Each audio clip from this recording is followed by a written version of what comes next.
योग जब हम प्रारंभ करते हैं उसके पूर्व में पहले ओम का गुंजन करते हैं। ओम का गुंजन शांति पाठ के साथ हम लोग योग करते हैं।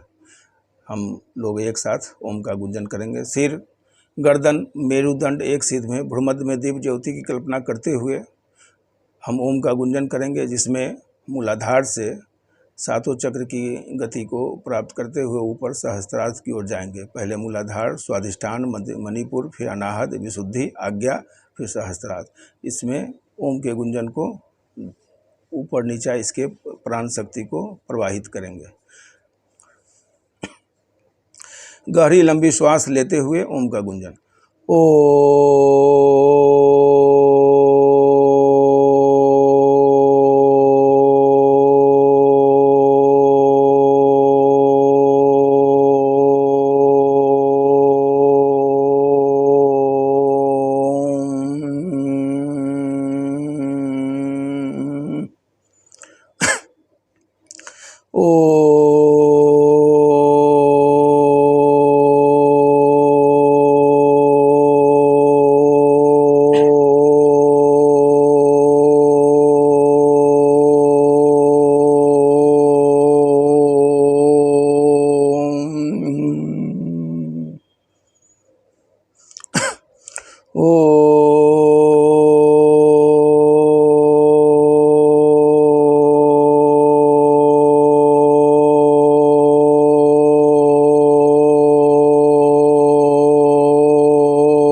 आँख खोलते हुए हम शांति पाठ करते हैं। ओम सहना भवतु सहनौ भुनक्तु सह वीर्यं करवावहै तेजस्विनावधीतमस्तु मा विद्विषावहै। ओम शांति ही शांति ही शांति ही। ओम पूर्णमदः पूर्णमिदं पूर्णात् पूर्णमुदच्यते पूर्णस्य पूर्णमादाय पूर्णमेवावशिष्यते। ओम शांति ही शांति ही शांति ही। हरि ओम तत्सत। देखिए, यह श्लोक जो है शांति पाठ का दूसरा श्लोक ओम पूर्णमदम वाला, यह यजुर्वेद के 40वें अध्याय में ईशावास्योपनिषद के द्वारा लिया गया है। और यह ईशावास्योपनिषद उपनिषद की श्रृंखला का प्रथम भाग है। और इसका इतना महत्वपूर्ण अर्थ है, इसलिए बताना आवश्यक है कि ओम पूर्णमदम का अर्थ है ओम रूप में जो अभिव्यक्त परब्रह्म होते हैं, वह परब्रह्म अपने आप में पूर्ण है और सृष्टि भी पूर्ण है। और उस परब्रह्म से इस सृष्टि की उत्पत्ति हुई, वह भी पूर्ण है। और जब इस परब्रह्म के द्वारा से हम उस सृष्टि को निकाल लेते हैं, फिर भी वह पूर्ण शेष रहता है। यह एक अद्भुत रहस्य है। और इससे अधिदैविक, अधिभौतिक और आध्यात्मिक जो भी ताप संताप है वह हमारा शांत हो, ऐसी कामना की जाती है। इसी शांति पाठ के द्वारा हम योग को प्रारंभ करते हैं। इसके बाद हम प्राणायाम करते हैं, आसन करते हैं, जैसे जो आवश्यकता होती है। लेकिन आसन के पहले चरण में, आसन के पहले यम नियम एक महत्वपूर्ण चीज़ है। जो यम नियम को साधने के बाद ही आसन या प्राणायाम या प्रत्याहार हमारे शरीर या मन या आत्मा में एकाकार करने में साधक सिद्ध होते हैं। तो यम क्या है? यम का अर्थ होता है अहिंसा, सत्य, अस्तेय, ब्रह्मचर्य, अपरिग्रह। उसी तरह नियम है शौच, संतोष, तप, स्वाध्याय और परमेश्वर प्रणिधान। इसमें जो नैतिक चीज़ें हैं, जो नियम अनुशासन है, उन चीज़ों के पालन के बाद हमारा आसन भी शरीर के लिए, मन के लिए लाभकारी होता है। तो यह अष्टांगिक योग का पहला दोनों भाग है, यम नियम, तब आसन, तब प्राणायाम, तब प्रत्याहार, तो फिर धारणा, ध्यान और समाधि। लक्ष्य हमारा समाधि होता है। लेकिन इन चीज़ों के साधने के बाद ही हम मानसिक और शारीरिक और आत्मिक तीनों रूप में एकाकार करते हैं। और उन चीज़ों को एकाकार करने के बाद जब उसका तादात्म्य होता है तो हम स्वतः निरोग हो जाते हैं। इसलिए जो आम धारणा आज देश में, दुनिया में फैली है कि हम योग इसलिए करें कि हम स्वस्थ हों और निरोग रहें। निरोग रहने के लिए योग जरूरी है, ठीक है, यह धारणा व्याप्त हुई है। लेकिन आप जब यौगिक जीवन शैली को अपनाएंगे तो आप स्वतः निरोग रहेंगे ही, रोग आपके पास भटकेगा ही नहीं। लेकिन अगर उसके बावजूद भी कुछ नियम जीवन शैली में कुछ अनुशासनहीनता होती है, तो उसके बाद अगर रोग ग्रहण हो जाता है शरीर में, तो उसका भी निराकरण है। अब कई चीज़ों का है, बीपी, डायबिटीज, हृदय रोग, किडनी का प्रॉब्लम, मोटापा, दर्द, सभी संबंधित गैस, कब्ज, सभी का, उस सभी का विस्तार से व्याख्या होगा। लेकिन योग रोग को दूर करने में कैसे सक्षम है, इसको मैं बता रहा हूँ कि उसके पालन से हमारे शरीर से जो दूषित चीज़ें हैं, टॉक्सिन है, वो डिस्चार्ज होता है। वह मानसिक भी है और शारीरिक भी है। वह जब डिस्चार्ज हो, वह जब आपके शरीर से निकलेगा, निष्कासित होगा, तो आप स्वतः शुद्ध रूप में आते जाएंगे। और जब शुद्धता आएगी शरीर में, तो आप स्वतः आप स्वस्थ होंगे। यह एक है। लेकिन यह शरीर की शुद्धि पर जो बराबर फोकस हो रहा है दुनिया में, यह बहुत अच्छी बात नहीं है। ज़रूरी है कि आप समन्वित रूप से आप स्वस्थ हों, तो आपके परिवार का, आपके समाज का और पूरे राष्ट्र का अच्छा माने सम्यक उसकी जो है सफलता होगी, और सम्यक रूप से स्वस्थ होगा लोग और आगे बढ़ेगा। इसको हम एक आसन का प्रारंभ पवन मुक्त आसन भाग 1 से होता है, उसका भाग 2 भी है। इसको विस्तार से बहुत आगे बढ़ सकता है। लेकिन एक प्रमुख आसन है सूर्य नमस्कार। जो सूर्य नमस्कार के अंतर्गत उसको करने के साथ उसमें 12 स्टेप है, एक साथ कई आसन सज जाते हैं। उसके पहले पवन मुक्त आसन भाग 1 का हम थोड़ा सा करके दिखा देते हैं। जैसे पवन मुक्त आसन में भाग 1 में हम दोनों पैर आगे की ओर फैलाएंगे।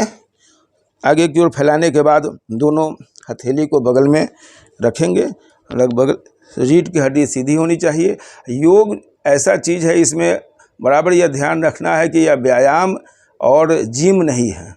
यह ज़बरदस्ती करने का चीज़ नहीं है। सहज रूप में, सरल रूप में, बगैर तनाव का, बगैर स्ट्रेस का करना है। इसलिए रीढ़ की हड्डी सीधी बार बार जब हम कहते हैं, इसका अर्थ होता है कि जब हम ओम का गुंजन करें या कोई योग करे, आसन करे, तो रीढ़ की हड्डी सीधी रहने से जो एक तरंगे हैं, जो ऊर्ध्वमुखी तरंगे, सकारात्मक तरंगे, वो नीचे से ऊपर की ओर गतिमान होती है, जिससे आपके शरीर में जल्द से जल्द चीज़ें अंगे स्वस्थ होती हैं और आपका जो है आसन सधेगा। जैसे पवन मुक्त आसन भाग 1 में हम दोनों पैर फैला करके दोनों हथेली सीधे रखते हुए पहले दोनों पैर के पंजों को आगे की ओर हम करेंगे, आगे पीछे इसी तरह बारी बारी से करेंगे।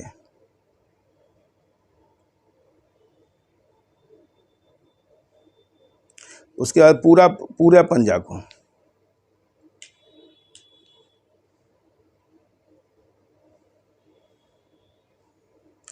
इसमें स्ट्रेस नीचे नस नाड़ी पर पड़ता है, जिससे आपके पैर में, जंघा में, कमर में या किसी तरह का साइटिका संबंधित जो दर्द है उसमें बड़ा लाभ होता है। और इसको करने के बाद शरीर लचीला भी होता है, जिस कारण से आप दूसरे आसन करने में आपको सहयोगी होगा, शरीर आपका साथ देगा।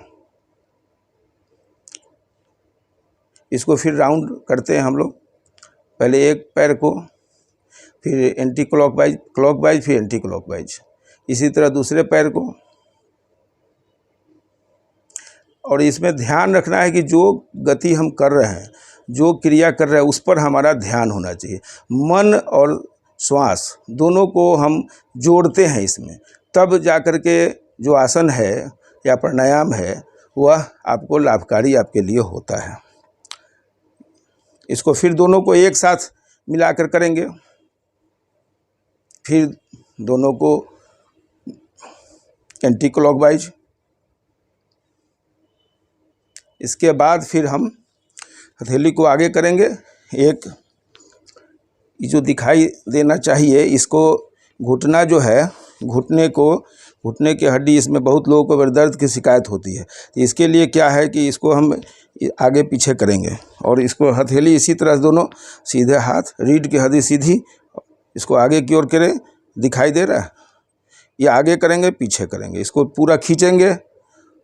जब खींचेंगे तो श्वास हमारा इसके साथ खिंचाएगा, फिर जब छोड़ेंगे तो श्वास भी छोड़ेंगे। साथ साथ इस पर ध्यान, मन और श्वास का कोऑर्डिनेशन बहुत ज़रूरी है।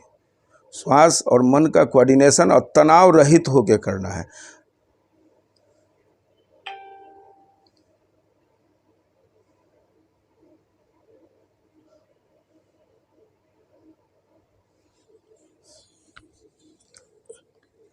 फिर अब इसको, इस पैर को, बाएं पैर को दाहिने पैर के जंघा पर रखेंगे और बाएं पैर को घुटना के से बाएं हाथ को से बाएं घुटना को पकड़ेंगे, दाहिने हाथ से दाहिने पैर के पंजे को पकड़ के राउंड करेंगे। इसको घुमाएंगे चारों तरफ। रीढ़ की हड्डी सीधी रहनी चाहिए, सिर आपका सामने दिखना चाहिए और ध्यान श्वास इस पर। फिर इसको एंटी क्लॉकवाइज,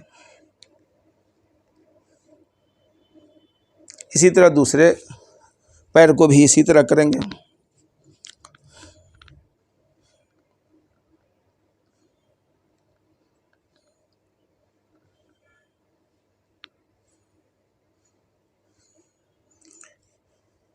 अब इसको हम देखें, यह पैर इसी तरह रहेगा, लेकिन यह घुटना जो है ज़मीन पर सटाएंगे, लेकिन इसके साथ साथ हम भी झुकेंगे नहीं। इसके साथ हमको हमारा शरीर सीधा रहेगा और घुटना को नीचे की ओर सटाएंगे और शरीर सीधा। जितना देर तनाव बर्दाश्त हो उतना देर आपको करना है, ज़बरदस्ती नहीं करना है शरीर के साथ। फिर ऊपर की ओर,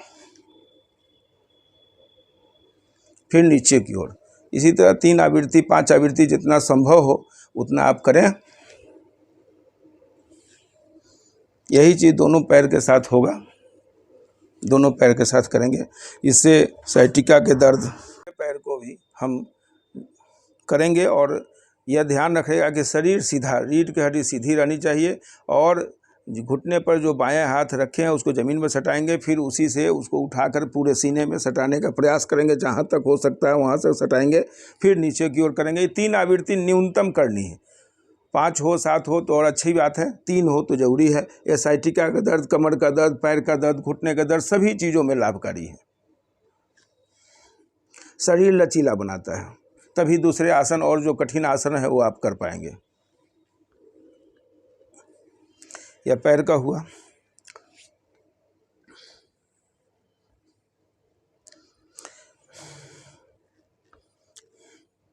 इसी तरह हाथ के लिए भी है।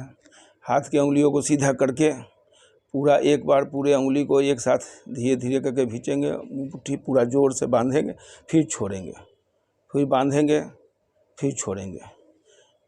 इससे ऊर्जा का संचयन होता है। आप शरीर के शक्ति को एकाग्र करने की शक्ति मिलती है, तरीका मिलता है, मेथड।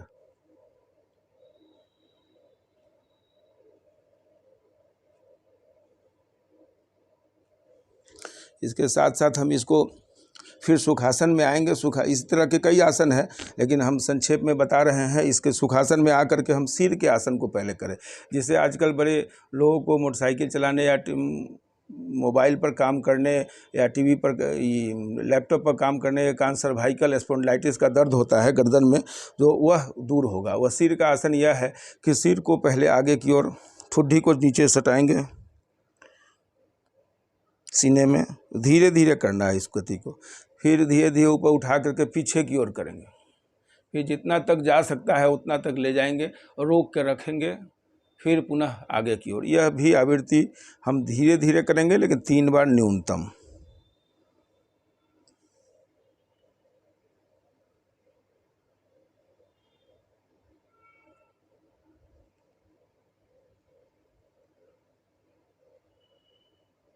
उसके बाद इसी चीज़ को फिर साइड में, बगल में, बाएं साइड, फिर धीरे धीरे धीरे धीरे दाहिने साइड।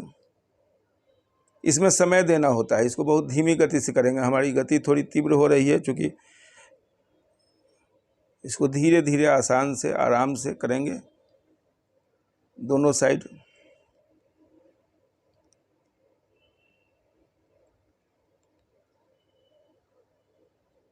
इसको अब राउंड करेंगे, घुमाएंगे चारों तरफ गोल गोल।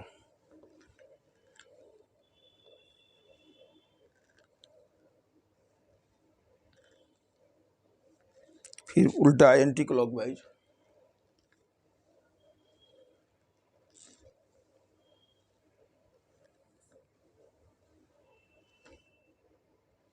इसी तरह फिर हथेली को इस पर रख के इसको आगे की ओर, पंजा को मोड़ के हाथ को रखेंगे और कंधे पर, फिर इसको घुमाएंगे आगे से पीछे की ओर, फिर पीछे से आगे की ओर। इससे स्पॉन्डिलाइटिस सर्वाइकल के दर्द में आराम मिलता है। नियमित करते रहे तो दर्द होता नहीं। यह हुआ। अब आपको हम एक सूर्य नमस्कार आसन है जो करके दिखाते हैं,